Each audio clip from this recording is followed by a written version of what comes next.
Biglang umingay ang paligid nang lumabas ang magandang babaeng nakablak na suot.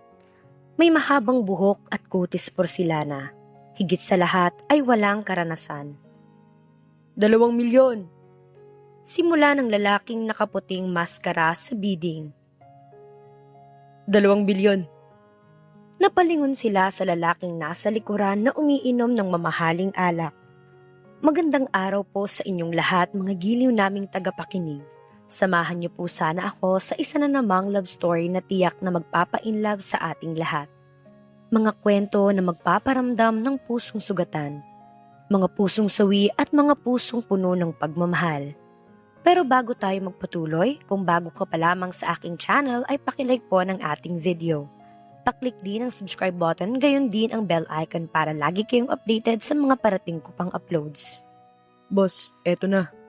Sabi ni Diego sa boss na nasa loob ng sasakyan. Let's go. Sabi nito saka isinuot ang face mask. Sumunod si Diego sa nakamaskara din. Palaging nakasuot ng maskara ang mga parokyano dito sa underworld. Ngayong gabi, magaganap ang pinakamalaking bidding sa kasaysayan nila dahil hindi basta-basta ang mga nandito. Mga high profile ang bisita kaya sobrang higpit ng seguridad. Matapos ipakita ang golden card, kinapkapan sila ng mga gwardya. Bawat isa sa kanila ay may isang pwedeng isama sa loob, kaya ang assistant na niya ang isinama. Sa unahan na tayo, boss? Tanong ni Diego. Wag na. Sagot ni Primo at naupo sa pinakadulo. Sobrang maliwanag ang nasa center stage kaya nakikita naman nila dito ang item na ipapabid. Nag-umpisa na pala. Bulong ni Diego at kinuha ang numero sa upuan saka ibinigay sa binata. Napatingin sila sa magandang kwintas na nasa harapan. Marami ang nagbibid dahil nag-iisa na lang ito sa buong mundo. Gusto mo, boss? Tanong ni Diego. Pero hindi kumibo ang binata, kaya nanahimik siya at inabangan ang mga susunod na mangyayari. Ngayon lang si Diego nakapasok dito kaya natuwa siya. Ang sumunod na lumabas ay bracelet mula pa sa South Africa na hinukay ng mga ninuno. Ang daming nakipag-agawan dito pero hindi pa rin napukaw si Primo hanggang sa nabili ito ng 100 million. Biglang umingay ang lahat nang lumabas ang magandang babaeng nakiitim na kasuotan. May mahabang buhok at kutis porsilana. Higit sa lahat, walang karanasan. Boss! Bulong ni Tom na hindi makapaniwala sa kanila. Is she clean? Tanong ng isang nasa unahan. We have proofs. She's untouched. Sagot ng nagbebenta rito sabay pakita ng medical records. 2 milyon. Simula ng lalaking nakaputing maskara sa bidding. 5 milyon. 10 milyon. 40. 100 milyon. Sabi ng lalaking kanina pa nag-aabang na lumabas ang babaeng ipapabid. Siya si Kyle. Madalas siya rito at nakukuha niya ang gusto. 100 milyon. Sabi ng matandang lalaki kaya napangisi si Enzo dahil mukhang gustong makipagkompetensya nito sa kanya. 200 milyon. May pagkamayabang na sabi ni Enzo sabay taas ng numero. 250 milyon. Nakangising sabi ng matanda na hindi nagustuhan ng binata. Boss, mukhang maging matinig pang matandang parokyano . Bulong ng kanyang assistant na si Jason. Nagsimula ng mag-ingay ang buong paligid para lang sa babaeng malinis na nasa harapan. 300 milyon. Sabi ni Enzo na napipikon na. Kapag tumaas pa ng tumaas ang bidding, mauubusan na siya. 1 bilyon lang ang kaya niya at mahirap kalabanin ng organisasyon dahil wala ang installment. 400 milyon. Sigaw ng matandang kahit na nakamaskara ay hindi nito kayang takpan ang katabaan na lalong ikinagalit ni Enzo. What? Who is he? Gigil na tanong ni Enzo at pikong itinaas ang hawak na numero. 700 milyon. Sabi ni Enzo at napasulyap sa matandang hindi nakakibo. Last offer, 700 million? Tanong ng nagpapabid ng nanahimik ang lahat. Wala na ba? 1, 2, 2 bilyon. Napalingon sila sa lalaking nasa likuran na umiinom ng mamahaling alak. Biglang kinilibutan ang lahat sa offer nito kaya hindi na nakapagsalita. Bumilang ang bidder pero wala nang pumatol pa dahil may mga alahas pa silang paglalabanan sa auction. Boss, bulong ni Jason. Kainis! Gigil na sabi ni Enzo at naikuyom ang kamao. Gusto niyang pumunta sa gitna at hatakin ang babae palabas nitong lugar pero alam niyang buhay niya ang nakataya. How dare you! Galit na sabi niya sabay diin sa wine glass na hawak kaya nabasag ito. Baguhan siya rito, boss. Bulong ni Jason. Sold for 2 billion! Anunsyo ng nagbid kaya naikuyom ni Enzo ang kamao sa galit. Nagbabaga ang mga matang lumingon si Enzo sa lalaking kumalaban sa kanya pero misilang ito nang magkasalubong ang kanilang mga mata. Sino siya? Hindi ko rin alam, boss. Sagot ng assistant. Dinala ang babae sa nanalo kaya lalong nagalit si Enzo, lalo na nang makitang binuhat nito ang babae at lumabas na. Sino ka? Wika ni Bianca sa lalaking katabi sa loob ng sasakyan. Madilim ang paligid at nakamaskara ito kaya hindi niya mamukaan. Anong kailangan mo sa akin? Magpahinga ka na. Wika ng lalaki at lumayo sa babae. Inalis niya ang suit at pinakip sa halos walang kasuotan na dalaga. No, ayoko. Natarantang sabi ng babae at sumiksik sa dulo ng sasakyan pero hinayaan lang siya ng katabi na magsabi ng kung ano-ano. Tawagan mong family doctor kapag dumating na tayo sa bahay. Utos ng lalaki kay Diego. Boss, mukhang napadami ang inom niya ng gamot. Saad ni Diego. Napakasama mo. Malakas na sigaw ng babae kaya kinuha ng binata ang panyo sa bulsa at nilagyan ng pampatulog saka itinakip sa mukha ng dalaga para huminahon ito. Sa rest house niya ito dinala. Dahil nawalan ng malay, siya na ang nagbuhat patungo sa kwarto na tuluyan nito. No, please. Pakiusap ng dalaga habang nakapikit kaya tinitigan siya ng binata. Mukhang matinding pinagdaanan niya, boss. Bulong ni Diego. Tatawagan mo na bang doktor? Tanong ni Primo. Bukas pa raw ng madaling araw makakarating dahil nasa pamilya pa siya. Sagot ni Diego kahit na alam niyang walang pasensya ang amo. Tawagin mong asawa mo. Sabihin mong bihisan niya ito at punasan. Utos ni Primo saka lumabas kaya sinunod ni Diego ang sinabi nito. No. Malakas na sigaw ni Bianca at napaupo sa kama pero nagulat siya nang makita ang hindi pamilyar na tao na may bitbit na stethoscope. Sino ka? Napasiksik siya sa headboard ng kama at dinampot ang unan. Huwag kang lumapit. Miss, it's okay. I am a doctor. Sabi ng lalaki pero pinagtatapon ng dalaga ang unan dito. Wag, please.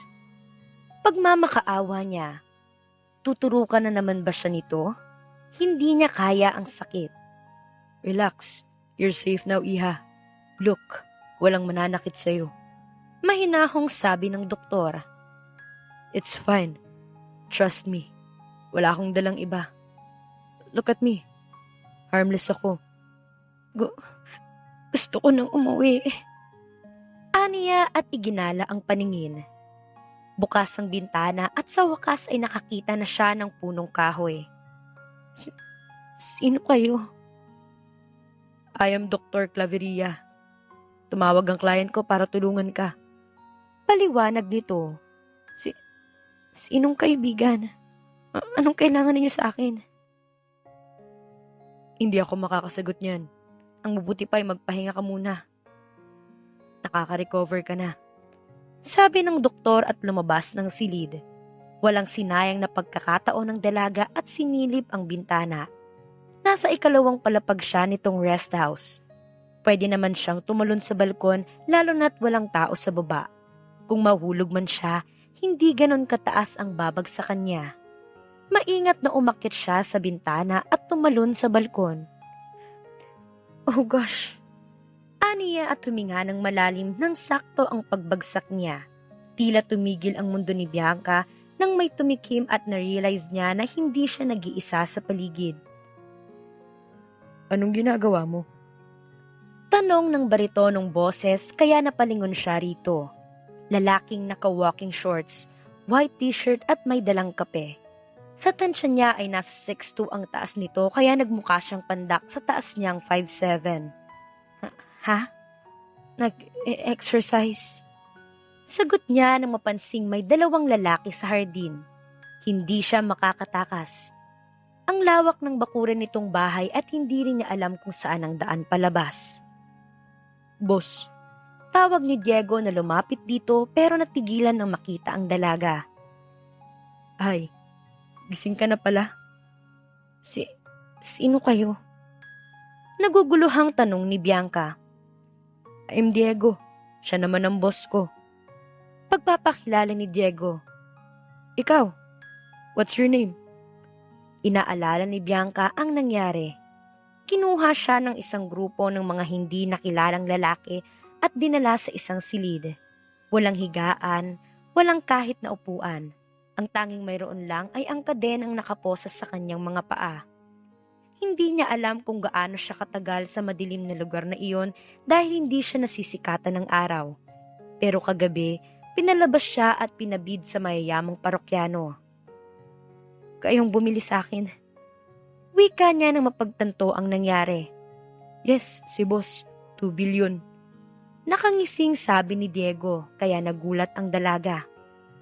Sabi ni Doc, kailangan mo magpahinga. Tinding ginawa nila sa'yo.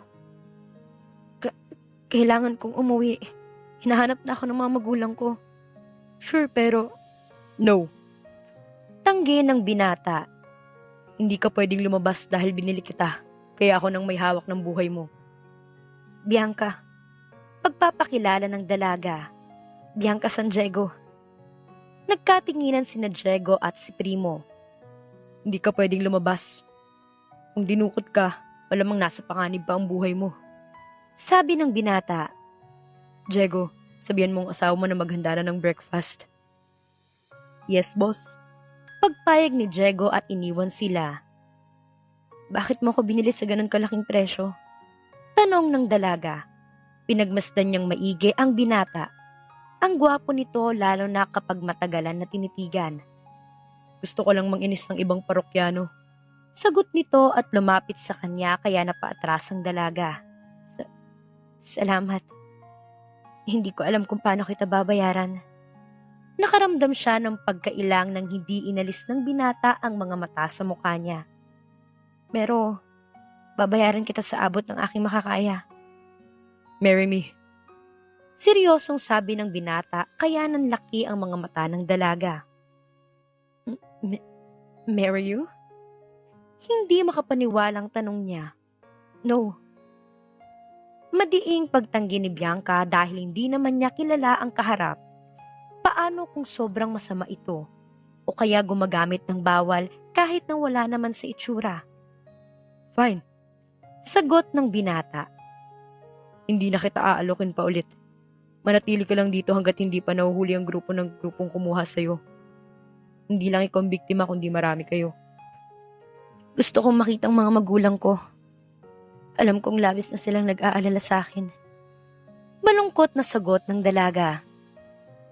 Sa susunod na araw kapag magaling ka na, pasasamahan kita kay Diego. Pagpayag ng binata. What's your name pala? Nahihiyang tanong niya. Primo. Tipid na sagot ng binata at iniwan si Bianca sa kapinuntahan si Diego.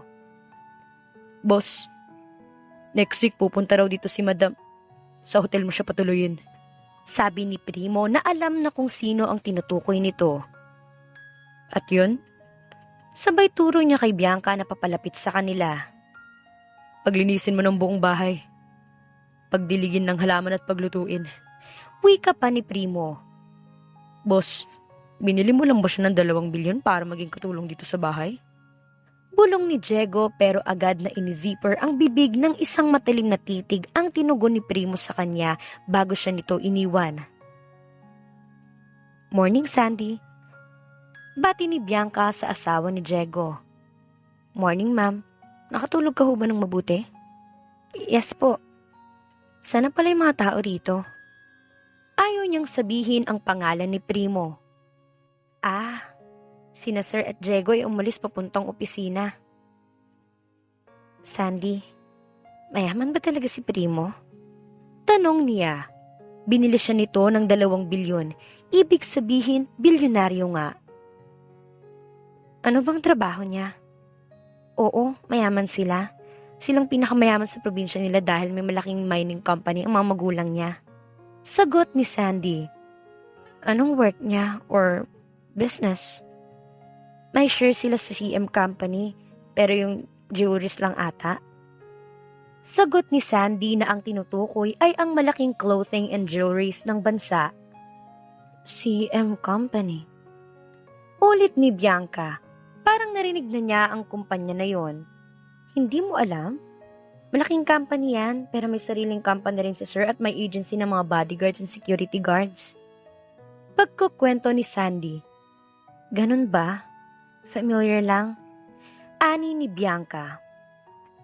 By the way, kumain ka na ba? Nagluto ko ng adobo at pritong isda. Tara, kain na tayo. Sige, salamat. Pasasalamat ni Bianca. Sabay na nga silang kumain. Pagkaligpit ng pinagkainan, nagpaalam si Sandy na aalis na muna para mamili. Okay lang ba na sumama ako? Bawal ka raw lumabas eh. Hindi naman niya malalaman. Giit pa ni Bianca. May mga bantay, kaya ako rin ang malalagot kapag nakalabas ka. Hindi na nakipagtalo pa ang dalaga. Ayaw niyang madamay ang ibang tao dahil sa kanya, kaya hihintayin lang niya si Primo na makabalik para formal na makapagpaalam. Isgo ng mga magulang ko. Malungkot na sabi niya habang hinahatid si Sandy sa labas ng mansyon. Kumusta na kaya ang poultry business namin?